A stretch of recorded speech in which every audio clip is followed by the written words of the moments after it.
네, 산불 피해 상황 이번에 전문가와 함께 더 자세히 짚어보겠습니다. 원명수 국가산림위성정보활용센터장, 김민경 YTN 기상재난 전문기자와 함께하겠습니다. 두 분 어서 오십시오. 안녕하십니까? 안녕하세요. 네, 산불로 인한 피해가 계속해서 커지고 있습니다. 일단 경북 의성 산불이 가장 피해 규모가 큰 곳인데 다른 지역으로도 계속 불길이 번지고 있기도 하고 진화율도 더딘 모습이더라고요. 어떤 이유 때문일까요? 네, 지금 현재 그 가장 큰 문제가 되고 있는 게 의성 안동 산불입니다. 어제 약간의 그 영도까지 지금 확산이 돼가지고 네. 현재 한 5천 헥타 정도가 지금 피해를 보고 있습니다. 아무래도 이제 이 가장 큰 원인은 강한 그 바람에 의해서 확산 속도가 굉장히 빨라졌고요. 그리고 현재 그 피해를 보고 있는 지역들이 대부분 그 수관화로 인해서 확산이 굉장히 널뛰듯이 이루어졌던 그런 지역입니다. 네. 그리고 소나무가 또 이제 확산 속도가 굉장히 빠르기 때문에 이 지역이 또 소나무 이미 굉장히 많이 있는 그런 지역 중에 하나입니다. 예.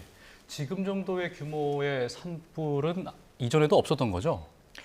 이전에 2000년대 이제 동해안 산불이나 2022년에 울진 산불 같은 경우에는 지금 이번보다는 규모가 큰 걸로 알려져 있긴 하지만 지금 상황에서는 계속해서 지금 발달을 나가고 있기 때문에 아무래도 역대 순위 2위 정도를 기록할 가능성도 있을 걸로 충분히 예상하고 있습니다. 네, 사실 오늘 조금 전에 저희 리포트도 나왔었는데 산불 진화 작업을 하다가 안타까운 헬기 추락 사고도 좀 발생을 했습니다.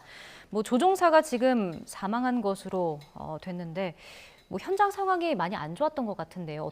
어땠나요? 네, 다시 한번 정리를 해보면 오늘 오후 12시 51분쯤 경북 의성군 신평면 교안리에서 헬기 추락 사고가 발생했습니다. 이 헬기 조종사는 70대 남성으로 파악됐고요. 네. 숨진 것으로 추정이 됩니다. 이 사고 난 헬기는 강원도의 임차 헬기로 파악이 되고 있는데요. 이 목격자 진술로는 이 공중 진화 작업 중에 전기줄에 헬기가 걸린 것 같다고 진술을 했습니다. 아직 정확한 사고 원인은 조사 중인데요. 최근 이 산불 현장에는 먼지가 굉장히 많은 데다가 지금은 스모그와 황사까지 겹쳐 있는 상황이라 이 한낮에도 시정이 굉장히 좋지가 않은 상황입니다. 아무래도 오늘은 바람이 어제보다는 조금 약해지면서 헬기가 투입되긴 했지만 이 시야 확보가 제대로 안 된 것이 좀 원인으로 크게 작용할 걸로 예상하고 있습니다. 네, 이렇게 기상 조건이 좋지 않을 때 헬기로 인한 그 진화에 또 난항을 겪을 것 같은데요. 보통의 경우에는 언제까지 헬기가 투입이 되나요? 일반적으로 그 산불 진화 헬기는 일출과 동시에 일몰 전까지 운항을 하게 돼 있습니다. 그 이후로는 이제 안전상의 문제 때문에 산불 진화를 할 수가 없고요. 특히 이제 야간 산불은 이제 그런 이유에서 그렇고요. 그리고 이제 주간 산불 같은 경우는 대부분 헬기가 주구를 잡는 데 굉장히 큰 역할을 합니다. 네. 그래서 대부분 저공 비행을 하는데 거의 한 300m 정도 높이에 그래서 이제 그 물을 뿌리게 되는데 그 산악 지역 같은 경우는 송전선로가 굉장히 많습니다. 이런 것들이 이제 위험의 어떤 큰 요소가 될 수가 있습니다. 예. 네. 근데 이제 경북 의성에서 이렇게 산불이 좀 시작되면서 계속 번지고 있는 상황이고 조금 전에 저희 속보로도 나왔었는데 하회마을 병산서 인근 주민들에게도 대피하라는 재난 문자가 발송이 되기도 했거든요. 안동 하회마을이 사실 세계 문화유산이라서 좀 더 걱정이 되는 부분이 있는데 바람 방향이 계속 바뀌고 있는 걸까요? 네, 지금 현재 어제하고 달리 오늘은 그 남동풍이 지금 불어가고 있습니다. 물론 이제 바람의 세기는 어제보다 좀 많이 잦아들기는 했지만은 그래도 그 산악 지역 같은 경우에는 돌발 기상 이런 것들이 굉장히 많이 발생을 하기 때문에 순간 최대 풍속으로 따지면 한 10m까지도 초속 10m까지도 도달할 수가 있습니다. 이런 부분에 대해서는 굉장히 위험성이 있다고 봐줘야 되고요. 특히 이제 하회마을 같은 경우는 전통 과학으로 돼 있다 보니까 탈 것들이 굉장히 많습니다. 그래서 이제 이런 부분은 그 자체적으로 수막 수제라든가 스프링클러 이런 것들을 아마 했을 거라고 판단이 되고요. 이제 그런 것들을 조치를 해서 사전에 철저하게 좀 예방을 좀 했으면 좋겠다는 그런 말씀드립니다. 예. 그 하회마을 아래쪽으로 이제 낙동강이 흐르지 않습니까? 네네. 그 인접 10km 부근까지 이제 산불이 번졌다는 보도 내용들이 있었는데 현장 상황을 들어보니까 한 5km까지도 근접했다고 하더라고요. 낙동강이 있는데도 그 비화 현상 때문에 하회마을까지 불씨가 날아갈 수도 있는 겁니까? 예, 충분히 가능합니다. 이번 그 산불을 통해 가지고 약 그 비산화가 발생했던 게 한 1km 정도가 지금 관측이 됐고요. 과거에 2000년도에 그 동해안 산불 가장 우리나라에서 큰 산불이었는데 이때는 그 2km까지 산불이 뛴 그런 자료가 지금 보고가 되어 있습니다. 특히 이제 외국 같은 경우에는 호주에서 2009년도에 35km를 날아가는 그런 그 사례도 지금 보고가 지금 되고 있습니다. 네. 이렇게 좀 멀리까지 날아갈 수 있기 때문에 더 위험한 상황인 것 같은데 이게 뭐 동쪽으로 불이 더 퍼지게 되면 원전도 위험한 상황이 될 수 있는 걸까요? 어떤가요? 네, 맞습니다. 이 영덕 지역을 조금 더 벗어나게 되면 이제 원자력 발전소가 가까워지게 되는데요. 네. 이 원전 주변에는 송전선로가 되게 많이 지나가고 있기 때문에 이미 이 전기 시설에 영향을 주는 것을 막으려고 이 선제적으로 차단한 곳도 이미 있습니다. 특히 2022년 울진 삼척 산불 때에도 이 원전 근처까지 산불이 확산하자 이 산불 지연제를 뿌려가지고 이 선제적으로 조치해서 피해를 막은 적도 있습니다. 예. 그럼 바람의 방향이 이렇게 자주 바뀌는 이유는 뭔가요? 네, 우선 이 산불이 큰 열을 내면서 주변 공기를 굉장히 뜨겁게 데우고 있습니다. 이 공기는 뜨거울수록 가벼운데요. 가벼우니까 위로 솟구치게 됩니다. 이 공기가 위로 빨려 올라가게 되면 아래쪽에서는 빈자리를 메꾸기 위해서 이 사방에서 공기가 몰려오게 되는데요. 이러면서 바람의 방향이 계속 바뀌게 되는 겁니다. 예. 특히 산의 경사가 더 높으면 바람은 더 강해지게 되는데요. 이 같은 바람 조건일 때 이 수평일 때보다 확산 속도가 무려 4배나 빨라지게 되는 겁니다. 네. 사실 지금 의성 산불 피해가 좀 많이 집계가 어려운 수준이라고 하더라고요. 이미 역대 3번째 규모이기도 하고 뭐 앞으로도 피해 면적이 더 커질 가능성도 있을까요?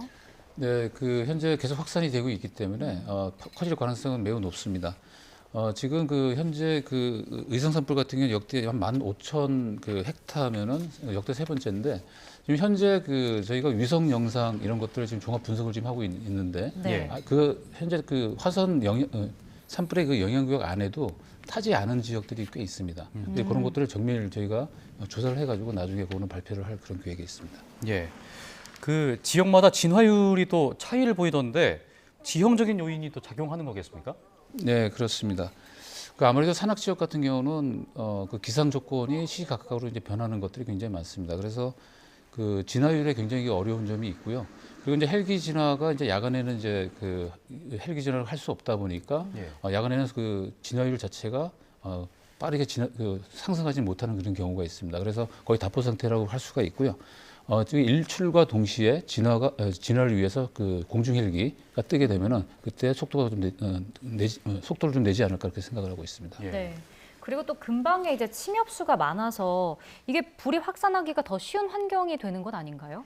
네, 맞습니다. 이 영남 지역이 다른 지역보다 소나무 숲이 2배 이상 많은데요. 이 소나무에 있는 송진이 기름 성분이 많습니다. 그렇기 때문에 불이 더 잘 붙게 되고요. 지속 시간 역시 더 깁니다. 이 침엽수가 화렵수보다 1.2배 더 뜨겁게 타고요. 네. 지속 시간도 2.4배가량 더 긴데요. 이 나무 아래에서 불이 붙고 있으면 줄기를 타고 또 금방 잎과 나무까지 옮겨 붙어서 나무 위로 빠르게 번지는 특징도 있습니다. 그러니까 정리하면 이 한 그루에 불이 붙게 되면 도미노처럼 옆 나무로 불이 순식간에 타들어가는 이런 성질을 보이고 있습니다. 예. 또 경남 산청 상황도 심각해 보이는데요.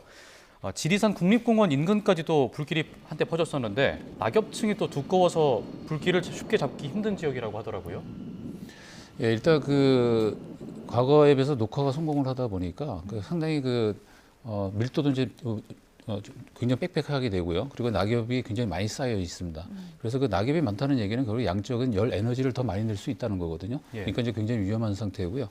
그러다 보니까 이제 덩달아 소나무림이 이제 분포를 할 경우에는 그게 바로 이제 그 비산화로 연결이 돼서 바로 이제 그 다른 지역까지 확산이 되는 그 형태로 지금 발전을 할 수가 있습니다. 예. 네. 그러면 이렇게 낙엽층이 있는 곳에서 만약에 내일 이제 비가 내리게 된다면 낙엽층이 이제 물을 머금을 텐데 예. 그렇게 되면 산불 진화에 좀 효과가 있겠습니까? 예, 당연히 있습니다. 일단 그 양이 그렇게 많지는 않습니다. 그래서 일단 하루 정도는 좀 어느 정도 안전할 거라고 생각이 되는데, 그 바로 하루 이후에는 그 5mm 이하 같은 경우는 바로 산불이 다시 발생할 수 있는 조건이 되고, 예. 10mm 이상 내려줘야지만이 3일 정도 안전할 수 있는 그런 그 조건이 만들어질 것 같습니다. 네. 근데 뭐 재선충 그 훈증더미나 낙엽이 이렇게 많이 쌓여 있다 보면 안에 좀 숨어 있던 불씨들, 잔불들이 다시 또 살아날 가능성도 있는 것 아닌가요? 네, 그렇습니다. 근데 그 잔불이라고 하는 것들은 말 그대로 그 잠재되어 있는 숨은 열이거든요. 근데 이제 바람이 불지 않으면 그런 것들은 잘 발생을 하지 않는데 다행히 내일 비가 좀 오기 때문에 강풍을 동반할 거랑 같지는 않습니다. 그래서 일단은 잠불 염려는 없을 것 같다. 해서 예측을 합니다. 예. 또 지리산 국립공원이나 하회마을 등 뭐 불길이 인근으로 번지는 것을 막기 위해서 산불 지연제를 살포하고 있는데요. 실제로 불길이 번지는 걸 막아줍니까? 네, 우선 이 산불 지연제라고 하는 게 친환경 그리고 무독성의 약제입니다. 쉽게 말하면 끈적끈적한 형태의 액체라고 볼 수 있는데요. 이 지연제가 나뭇잎이나 식물을 덮고 있으면 이 불이 다가와도 불에 타지가 않습니다. 이 어떤 진화헬기는 물이 아니라 빨간색 물질을 뿌리는 거 한번 보실 수 있을 텐데요. 네. 이 산불 확산 전에 이런 주요 시설물이나 문화재에 미리 살포를 하게 되면 산불이 번지는 걸 막을 수 있고요. 이 3번 살포를 하게 되면 비가 오지 않으면 3개월가량 효과가 지속된다고 알려져 있습니다. 지금 보이는 장면이 산불 진화제를 탄 물을 뿌리는 건가요? 네, 그런 걸로 지금 파악되고 있습니다. 예. 이게 어느 정도 그럼 효과가 있다고 판단이 됐으니까 이렇게 뿌리게 되는 걸 텐데 해외에서도 계속해서 이렇게 사용을 하고 있는 거죠? 네, 물론입니다. 사용을 하고 있고 다만 이제 물에 비해서 좀 고가다 보니까 함부로 이렇게 막 쓸 수는 없고요. 주로 이제 그 용도는 주요 그 문화재라든가 기관 시설 이런 것들을 사전에 차단하기 위해서 주로 이제 이용한다고 보시면 될 것 같습니다. 네. 예. 그리고 울산 울주군 온양읍 산불도 보면 진화율이 뭐 90%대까지 올라가긴 했었는데 다시 또 70%대로 떨어졌습니다.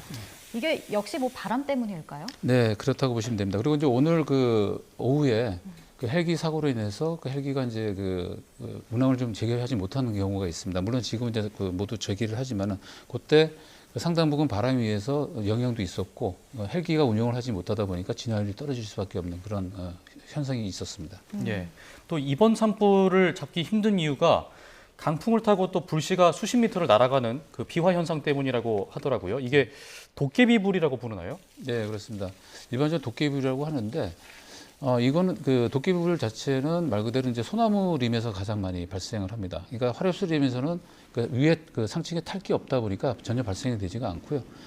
그 하층에 그 열로 인해서 그 대류 현상이 발생이 되면은 네. 불기둥이 한 2배, 3배 정도가 올라갑니다. 그러면 상층에 강풍을 만나서 이제 멀리까지 뛰는 그런 현상이 이루어지는 현상이 바로 이제 비화입니다. 네. 근데 이렇게 불똥이 좀 날아가면 네. 뭐 최대한 어느 정도 거리까지 날아갈 수 있는 건가요? 아까도 잠시 말씀을 드렸지만은 요번 그 산불을 통해서 한 1km 정도 관측이 됐고요. 그리고 이제 2000년도에는 2km까지 관측이 됐습니다. 그래서 이 비화 물질 자체는 주로 이제 소나무에 그 가지고 있는 껍질이라든가 그리고 이제 솔방울 근데 이런 것들이 그 불에 의해서 터지면서 그 바람을 만나서 멀리 날아가는 그런 현상들이 그 소나무에서 굉장히 많이 발생을 지금 하고 있습니다. 그럼 예. 이런 비화 현상이 있을 때는 뭐 헬기가 됐든 진화 작업이 더 어려울 수밖에 없겠네요. 그렇습니다. 아무래도 그 비화가 발생이 되면은 사방에서 이제 불꽃이 이제 떨어져서 여러 군데서 발생이 되다 보면 나중에 이제 이런 거를 강풍을 타고 또 이게 합체가 됩니다. 그러면 규모가 굉장히 커지게 되겠죠. 그러면 이제 진화하는데 굉장히 어려운 점이 있을 수 있습니다. 예. 강풍이 강하게 불지 않더라도 비화 현상이 좀 심해지는 경우도 있습니까? 결국 이제 비화는 뭔가 그 강풍이 하나의 매개차라고 보시면 될 것 같아요. 일단은 날아갈 수 있는 그 매개차가 없으면은 비화는 발생할 수가 없습니다. 이렇게 강풍이 강하다 보니까 유독 이번 산불의 확산 속도가 빠르고 또 피해 면적도 큰 것으로 보이는데 과거 산불과 비교했을 때는 어떤 차이가 있습니까? 네, 우선 제가 오늘 하루 종일 현장에 있는 관계자들과 통화를 해서 취재를 해봤더니 이 역대 산불 중에 가장 빨랐고 가장 불씨가 많이 날아다니는 산불이었다고 언급을 했습니다. 특히 그 조선왕조실록에서부터 지금까지 기록을 보게 되면 이 내륙에서 발생한 산불이 동해안까지 도달했다는 기록은 없었는데요. 네. 그러니까 이번 산불이 속도도 굉장히 빨랐고 규모도 굉장히 컸습니다. 앞서 센터장님께서도 언급을 해주셨지만 이 불티가 10초 만에 무려 1km 이상 확산을 했었는데요. 예. 이 과거에도 분명히 동해안에서는 대형 산불이 자주 있었지만 이번에는 강풍, 건조, 고온이라는 이 최악의 삼박자가 동시에 나타난 게 가장 큽니다. 네, 지금 얘기해 주신 최악의 삼박자가 강풍 불고 건조한 날씨, 고온이라는 점인데 이게 오늘도 좀 여전했던 걸까요? 네, 맞습니다. 오늘도 일 최대 풍속이 초속 13에서 20m가량, 그러니까 어제보다 바람은 약했습니다. 하지만 오늘도 무척 강한 상태였었고요. 여기에 건조특보 역시 여전히 영남 중심으로 내려져 있고요. 기온도 여전히 높습니다. 어제는 동쪽 기온이 더 높았던 있었다면 오늘은 바람 방향이 남동풍으로 불게 되면서 서쪽이 더 높았는데요. 이 30도 안팎으로 치솟기도 했고 이 남동풍 계열로 바뀌면서 오늘 이 산불 지역은 어제보다 기온이 낮긴 했지만 여전히 초여름 기온을 보이고 있습니다. 예. 이런 가운데 산불로 인한 사망자가 계속 늘어나고 있습니다. 대부분 60대 이상으로 집에 머무르거나 대피하던 중에 숨진 채 발견이 된 건데요. 확인된 사망자만 지금 20명이 넘어갈 정도로 인명피해가 커지고 있습니다. 그 인명피해가 커진 이유가 있을까요? 대체적으로 이제 그 사망하신 분들 그 연세를 보시면 거의 이제 60대가 이상이 좀 굉장히 많습니다. 결국은 이제 그 긴급 대피 명령이 내려지더라도 그 소식을 못 듣거나 아니면은 거동이 불편하시거나 이제 이런 그 상태가 있다 보면은 일단 그 산불이 그 접근을 했을 때 그 과학으로 이제 그 붙어버리죠. 그러면 이제 그 질식에 의한 그런 현상이 이어지기 때문에 바로 이제 사망으로 도달하는 그런 사례가 굉장히 많습니다. 그러니까 근데 갑작스럽게 이제 대피를 만약에 시도하다가 좀 변을 당할 수가 있는 거잖아요.